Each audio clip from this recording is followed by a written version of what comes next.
The agreements that we made before violated several times by the regime and by its supporters.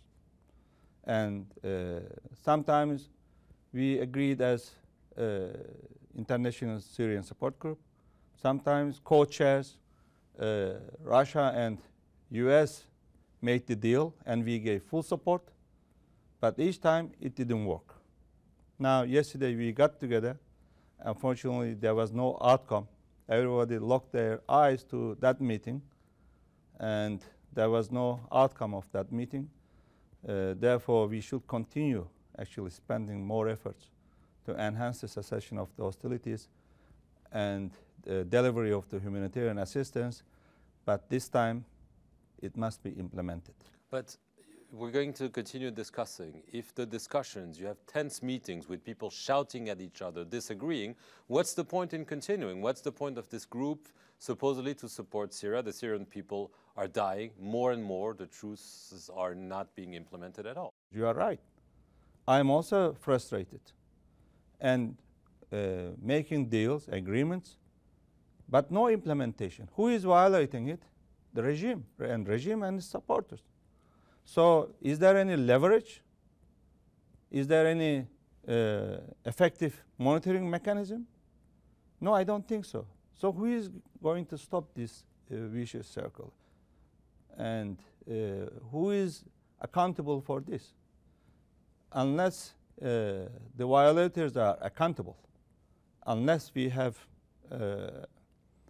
monitoring mechanism, effective one, we cannot actually stop the regime and its supporters violating the all cessation of the hostilities and the humanitarian assistance agreements. Who bombed this aid convoy? The Europeans, the Americans say it was the Russians. Do you agree with that? Or? Regime and its supporters. Nobody else is flying. The opposition doesn't have aircrafts. It was not coalition. But it was the regime or the Russians? That's my question. Regime and or supporters. And there should be a clear investigation to find out who did it. Humanitarian aid convoys are bombed. 8 drivers, UN drivers, killed. And we did a lot. We supported the United Nations, actually, a lot. And all the trucks cross our border to other side. Many of them are still waiting because there is no guarantee that those trucks can deliver the humanitarian aid that we organize all together. So it is very clear that regime and its supporters hit the convoy, UN convoy. You sent troops into Syria. You are also in favor of a no-fly zone, a safe zone. How deep are you ready to go into Syria? Well, first, we should go down at least 45 kilometers to close the Minbij pocket. And then this area can be a de facto safe zone. It's around 5,000 kilometers square meter. You don't want to go further than that? But now we are discussing, our militaries are discussing to launch an operation against Daesh in Raqqa as well. When? They are discussing. I don't know when. It has to be prepared. But who is Turkey going to attack Raqqa? No. Attack, what do you mean attack? No. We don't attack Raqqa. You send soldiers. We attack Daesh. Okay. We have no problem with the Syrian people. We support the moderate forces fighting against Daesh. So now local forces regain their confidence. And more new forces are joining the moderate forces or opposition or Free Syrian Army. So we can help them, we can assist them. Special forces of Turkey, US, UK, France, Germany, and some other countries, special forces of some other coalition countries actually assist them, support them on the ground. But it is better those local forces capture their own towns, as they did in Jarablus, as they did in Rai, and as they did in other towns and villages around. And local ownership is important. And later on, when this area became a safe zone, they should continue ensuring the security of the region. Of course, no-fly zone will be also very helpful to maintain this area as safe zone, so we can build the infrastructure, houses, apartments for IDPs and also for refugees. Already thousands of Syrian refugees in Turkey went back to Jarablus and other cities and towns around, because the life became normal over there. They want to go back there, and we have to help them.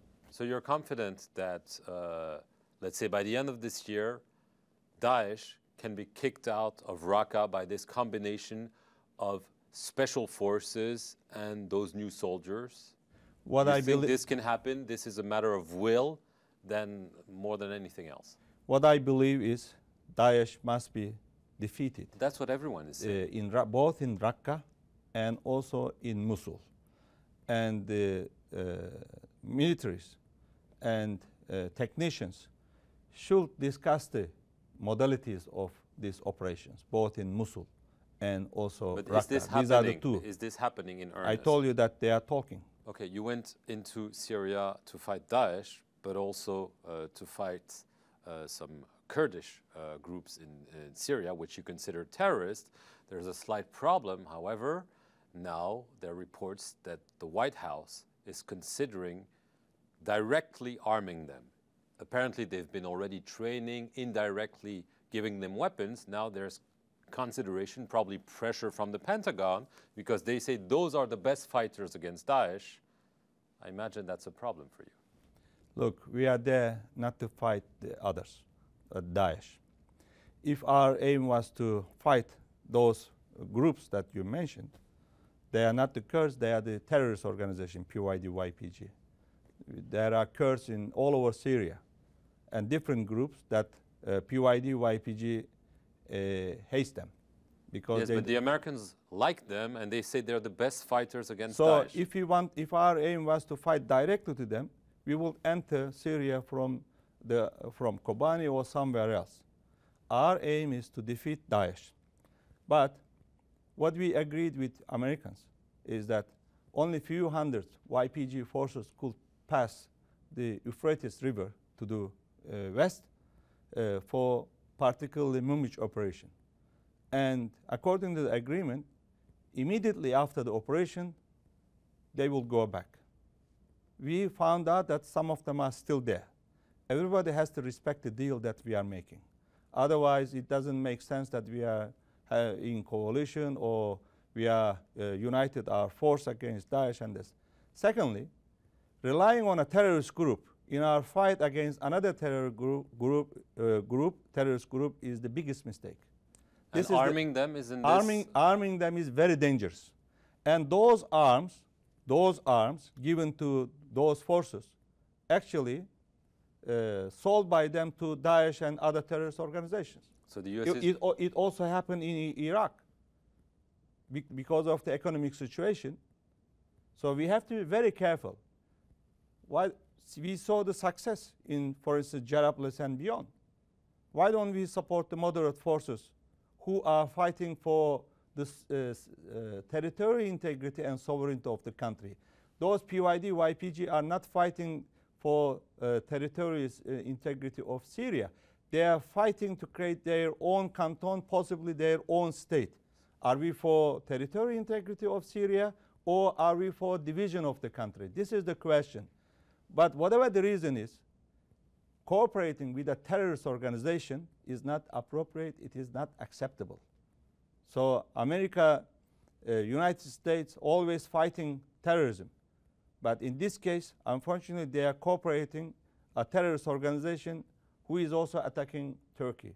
And the terrorists who are responsible for the suicide bomb attacks in Ankara, two suicide bomb attacks, came from those camps that the United States is giving weapons. This is unacceptable. Very quickly, because we don't have so much time, another contention another bone of contention between the US and Turkey is the fate of Fethullah Gülen, the cleric.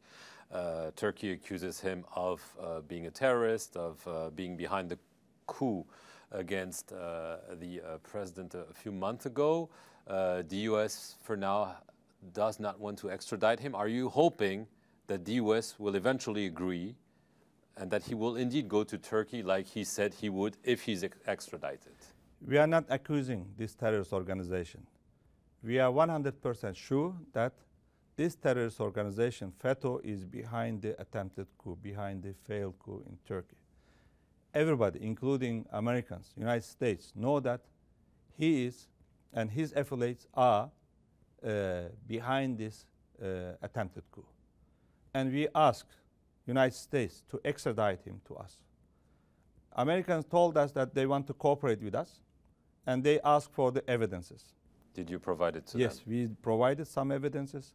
We provided evidences about the illegal activities he himself and his affiliates directly involved, actively involved before the coup, before the attempted coup.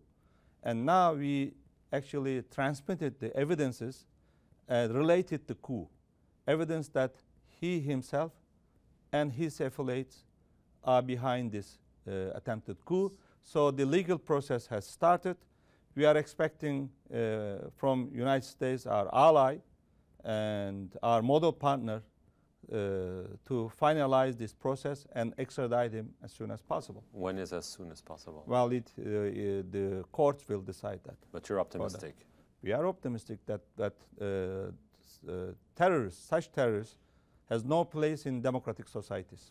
Okay, Mevlut Cavusoglu. They have to be brought to the justice. Okay, we'll follow this, obviously. Thank you very much, Mevlut Cavusoglu, for being our guest today, and thank you for watching this interview here on France 24.